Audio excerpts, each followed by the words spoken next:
बेटा रे दौड़ा के बाजार में मारबो गोली तोर कपार में रंगदारी के करमी बिहार में गड़ देबो गंगा जी किनार में।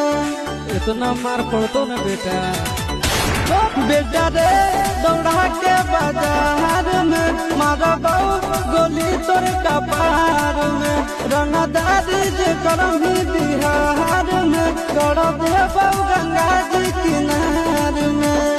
चिंटू आशीष के कारण सुनाबो बेटा सब गोली मारब एगो गिनबो तोरा बाप के न तोरा दादा के चिन्हबो बेटा सब गोली मारब एगो गिनबो। मारत मारत पिछुआरा लाल कर दे बेटा ध्यान से बाप इधर है।